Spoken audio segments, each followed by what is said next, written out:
Assalamualaikum warahmatullahi wabarakatuh.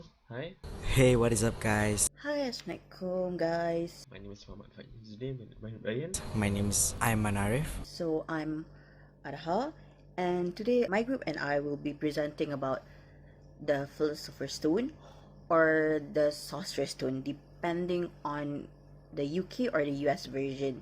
And without further ado, So let's start. Today, my team and I will be presenting to you guys a little bit about the comparison of Harry Potter and the Philosopher's Stone between the movie and the book itself. the comparison will be based on three given points. First, being the value of humility.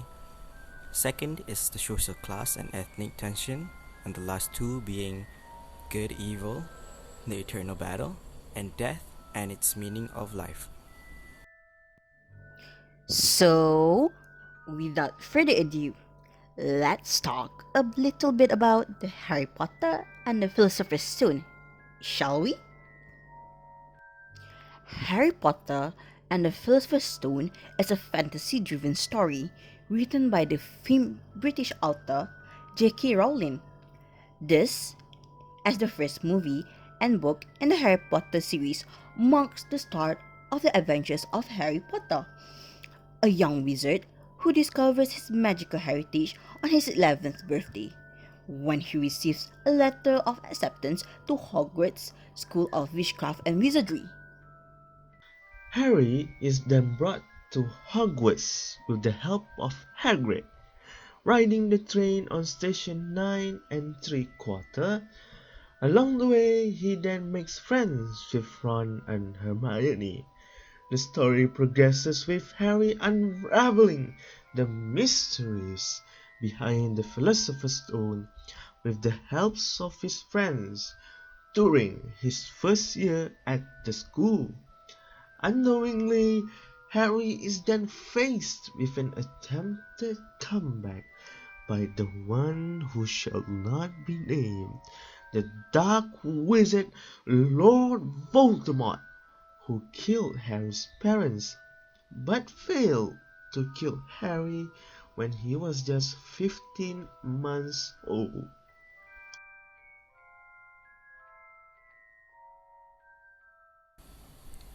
Alright, as a disclaimer to those who are listening, we hope that everyone has already watched the movie in depth and somewhat read the book a bit, as our team will be presenting to you all in a more relaxed manner. So, without wasting any more time, our team will proceed with the comparisons, starting with Pai himself. Pai, take it away.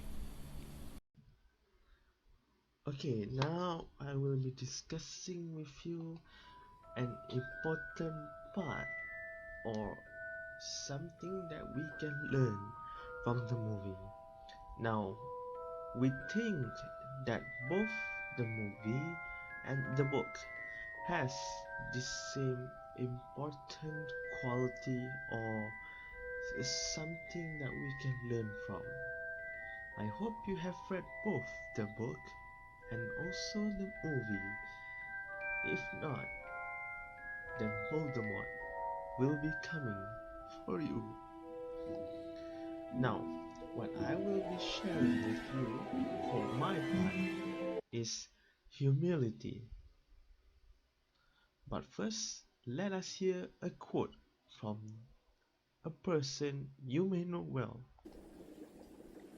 Clearly, fame isn't everything, is it, Mr. Potter?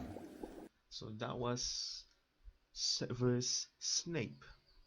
So in a scene where he said to Harry Potter that clearly fame isn't everything. So before I go to the slide or before I explain to you what we think that shows humility, now according to the English Cambridge edition or the Cambridge Dictionary, humility is said to be the quality of not being proud because you are aware of your bad qualities. Now, another meaning for humility is the quality of having a modest or low view of one's importance. Now, this can be seen or was clearly portrayed by the main character Harry Potter himself. There was a scene in the movie and also in page 293 where Harry was seen with Ron and also Hermione. Ron was fainted and then Harry asked Hermione to send a message to Albus Dumbledore, and he also said that Ron was right. Now Harry told Hermione that he was going to proceed or move on. Hermione then said to Harry that you will be okay, Harry. You are a great wizard. And Harry, with his all humility and all modesty, said, I am not as good as you are. And then the scene continued with Hermione saying that books and cleverness is not everything. There are a lot more to it, such as friendship and bravery. Now, what I would like to stress on is the sense of humility that belongs to Harry Potter. Now we can learn to be a little bit modest in our life, and we can learn a lot from Mr. Harry Potter himself. Another thing that we believe that is shown both from the movie and also the book is when Harry is also modest and shows humility, even though everyone or every teacher that is in Hogwarts knew who he was. They proclaimed him being the boy who lived because he wasn't killed by Lord Voldemort, even though Voldemort killed both of his parents when Harry was just 15 months old. Harry shows humbleness also when he showed skill and won the Quidditch match and becoming the first and youngest person to do so in a short span of time. Harry did not gloat, he did not show off, but instead he celebrated in a modest way. Now Harry also portrayed humility when he tried to take the Philosopher's Stone from the Mirror of Erised. Both Voldemort and Quirrell were unable to take the stone because they were only thinking of using the stone for their own benefit. However, Harry wanted to take the stone because he wanted to get rid of Voldemort and help the surrounding people. This shows that Harry is also humility when he doesn't think of only himself but he also thinks about the people around him.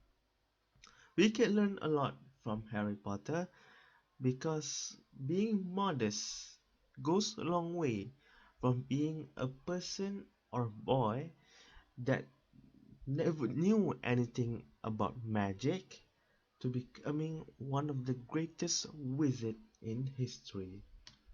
Now, that is all that we can see from the movie and the book as a sense of humility and humbleness.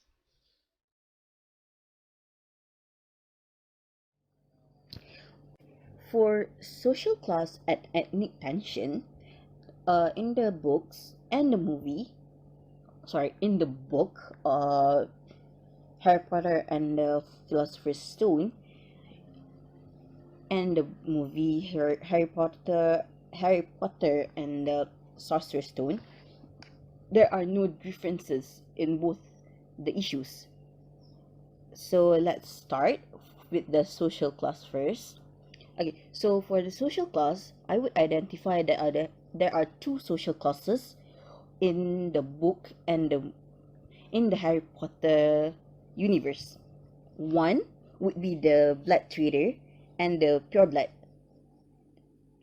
Blood trader is the blood trader, from my knowledge, is when pure blood family or people that are pure bloods supports muggles, not muggle born, but pure muggles, or are very, very interested in the muggle world and do not share the same ideology as the pure blood supremacy.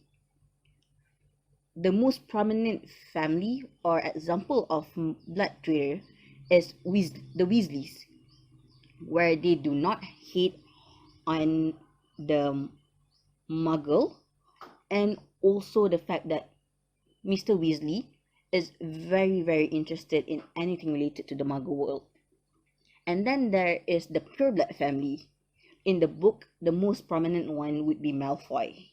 The Malfoys are very supremacists, very pureblood supremacists. To them, only purebloods are supposed to be a wizard, supposed to be accepted into Hogwarts.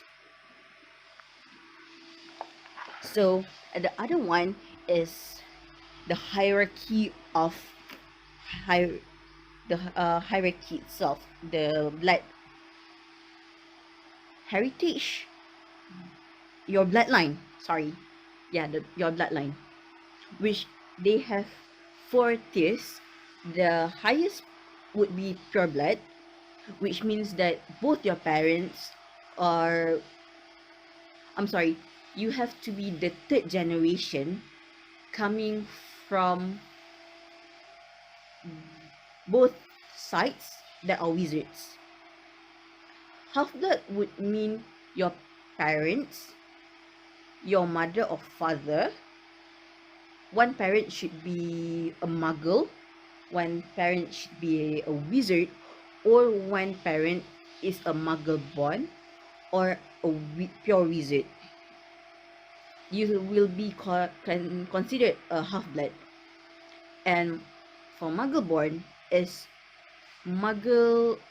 basically very self-explanatory, which is people that have no powers, are born from people that have no magical powers, like Hermione. And muggle and squib. For muggle is basically a term for from wizards to non-wizardry humans. And squib is for people that are born without magic but are born with families or parents that are both magical people. The most popular squib in the whole Harry Potter universe would be the caretaker at Hogwarts, which is Flinch. So, social class for the Weasley and Malfoy, you can see that blood traders are deemed as lower tier compared to the purebloods. In both the movies and the book, it is said that Malfoy, we can quote Malfoy on this.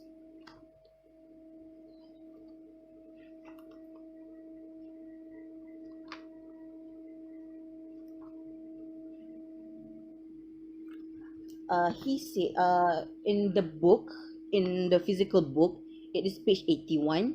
If I'm not mistaken, in the PDF, it's page 86. Okay, so I quote Malfoy on this. I'd be careful if I were you, Potter. Unless you're a bit politer, you'll go the same way as your parents. They didn't know what was good for them either. You hang around with riffraff like the Weasleys, and that Hagrid and it'll rub off on you.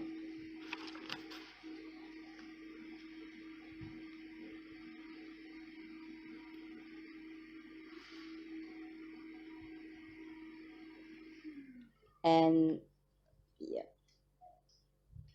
also he also said that Malfoy also said, you'll soon find out some wizarding families are much better than others.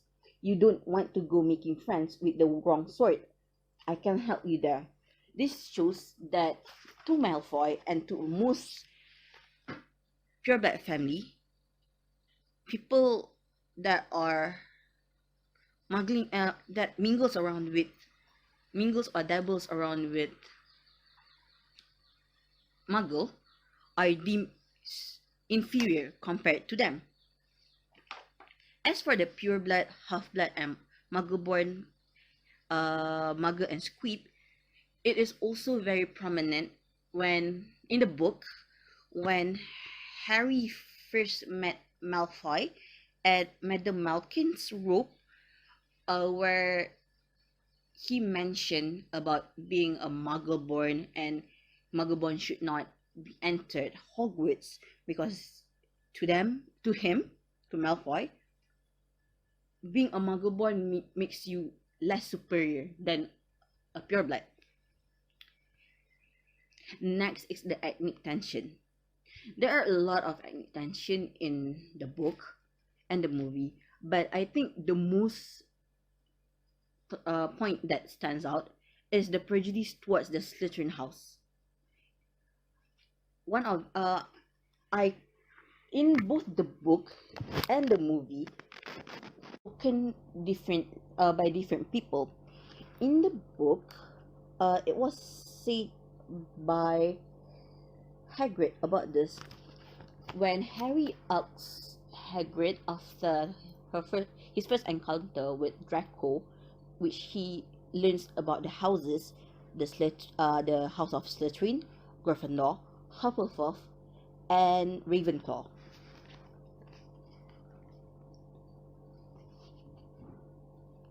So, Malfoy mentions regarding Hufflepuff being deemed as a lesser house than the other three, which throughout the whole book you can actually see that they really are deemed as a lesser house because they are described as they are aloof, not really caring about the status of everybody, and they are very friendly towards everyone.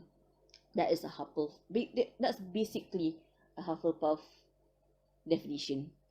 They take anyone that they see fit to be a wizard. Okay, so I quote Hagrid based on the book. Better Hufflepuff than Slytherin, said Hagrid darkly. There's not a single witch or wizard who went bad who wasn't in Slytherin. You know who was one.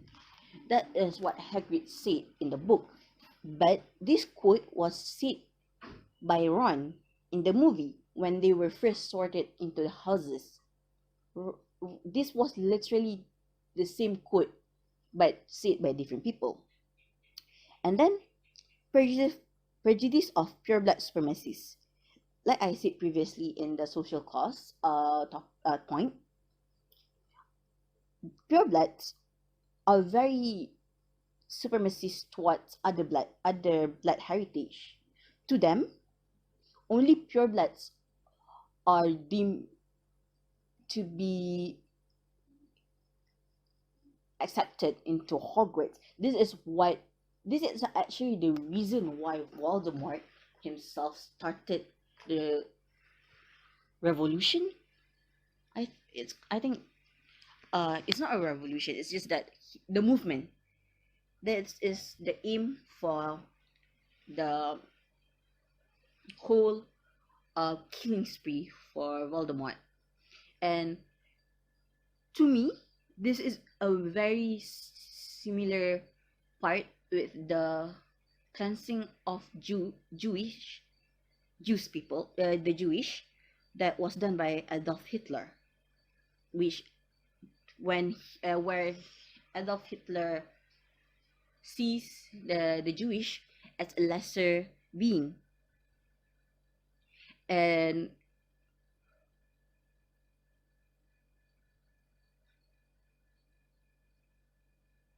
yeah, pureblood are very prejudiced towards muggle-born, half-blood, blood taters, anyone other than a pureblood themselves.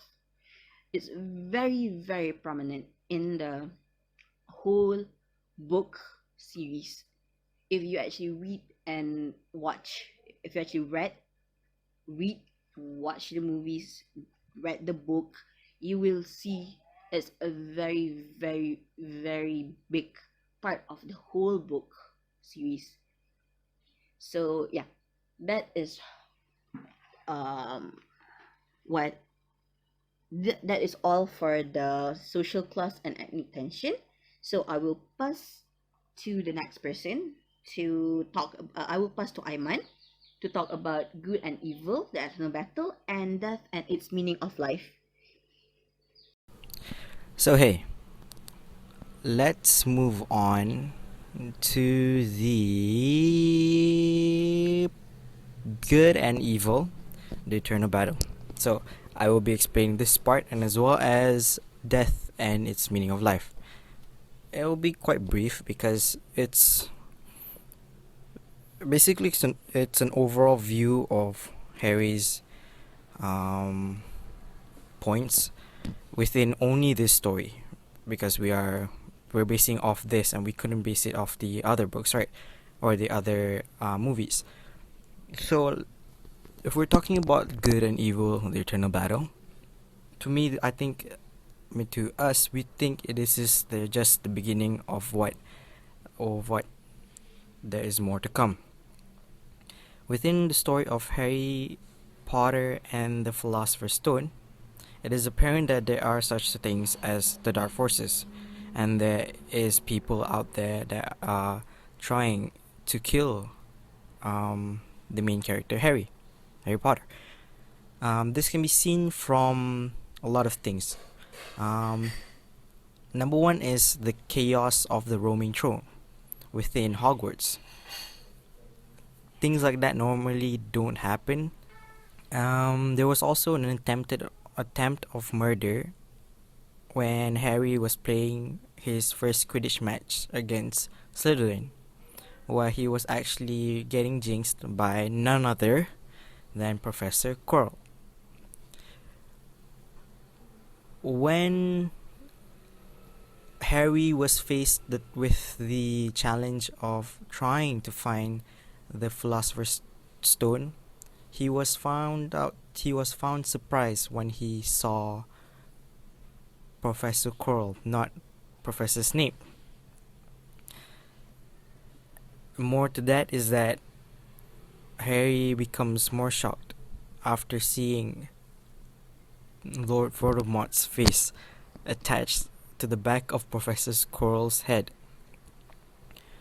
The eternal battle of good wizards and those who have gone astray has been going on ever since, even before Harry Potter was born, I guess. But in this story, the eternal battle between good and evil is something that happens within, because no one really suspected Professor Quirrell as the villain of the story. But that's the thing. Evil can come within, is what we think when we're talking about this story.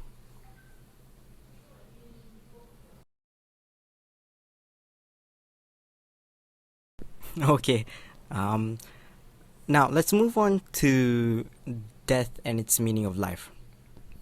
Within Harry Potter's life, the death that really mattered to him are the death of his parents, both his mother and his father.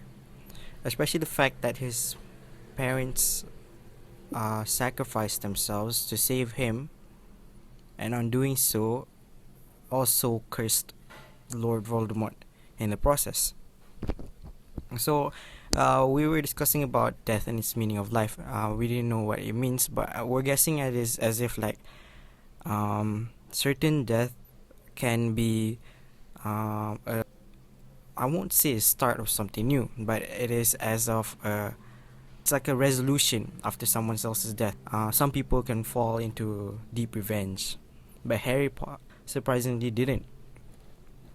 Even after knowing the truth about his parental death, he did not seek out any revenge at all, but is trying to live his life as much as he can the way that his parents intended him to, which is to learn magic and go to Hogwarts. And we think that it's